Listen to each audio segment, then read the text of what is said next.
All right, let's get right into it. We're looking at a clash you probably never saw coming: the super futuristic world of artificial intelligence and the very real, very down-to-earth fight for clean air.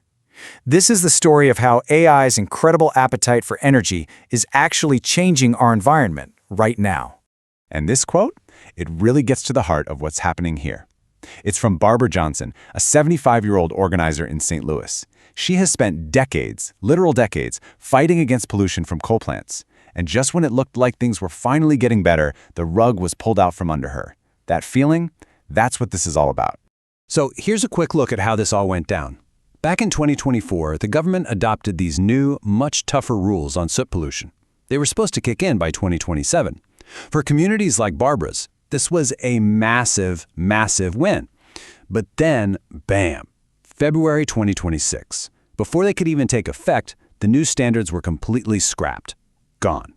So the huge question is, why? And believe it or not, the answer has everything to do with AI. This wasn't some old-school fight over industry regulations.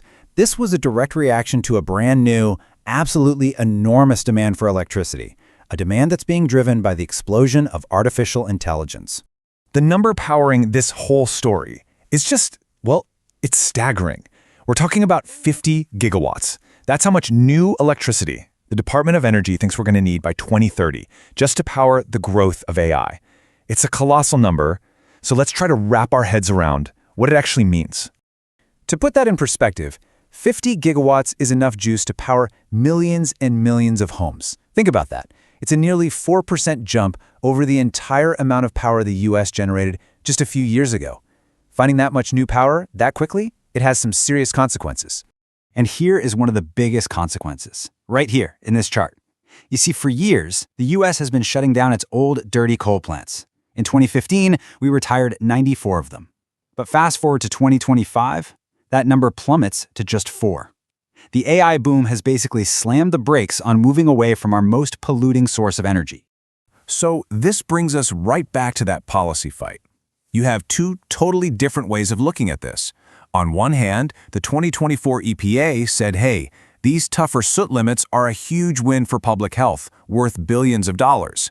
But then the 2026 EPA came in and said, nope, the rules we already have are perfectly fine. They provide an ample margin of safety. And here's the official justification. The argument is that keeping these coal plants running is absolutely essential for keeping the lights on and making sure energy is affordable, especially with this new demand from AI. It's all about grid reliability. But, national policies have very real local impacts. So let's bring this down from the 30,000-foot view and see how it all plays out on the ground. We're going to zoom in on St. Louis, Missouri, a city that's really become ground zero in this battle between technology and health. Now, St. Louis was already facing a tough situation. According to the EPA's own data, the city ranks 475th out of 501 metro areas for air quality. That's really bad. It means people there only get to breathe what's officially called good air for about a third of the year. And a huge reason for that is the Labadie power plant, which sits just west of the city. And look, this isn't just any old coal plant. It's the #1 emitter of sulfur dioxide and nitrogen oxides combined in the entire country. And when it comes to soot, the very thing at the center of this whole debate, it pumps it out at a rate 2 to 3 times higher than almost any other coal plant in the US. So what's the cost of all that pollution? Well, an analysis using the EPA's own methods puts the number as high as $5.5 billion every single year. That is a staggering figure. But what does a number like that even mean, right? It's not just some abstract number on a spreadsheet. It's the real cost of ER visits for kids with asthma. It's the cost of parents missing work or kids missing school because they're sick. And it even includes the price that people are willing to pay to lower their risk of dying early because of the air they breathe. And here's a really crucial part of the story. Like with so many environmental issues, this burden, this cost, isn't shared equally. The data shows there's a huge, and frankly, troubling disparity in who actually breathes the dirtiest air. I mean, just look at this data from the NAACP. It's pretty stark. It shows that 78% of African Americans live within about 30 miles of a coal plant. For non-Hispanic whites, that number is 56%. And living closer means more exposure, which tragically leads to higher rates of illness and death from pollution. This quote from an activist named Darnell Tingle just hits so hard.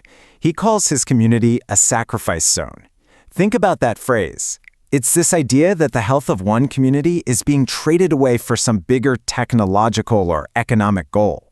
The fight now is to figure out how to get these data centers without sacrificing people's health.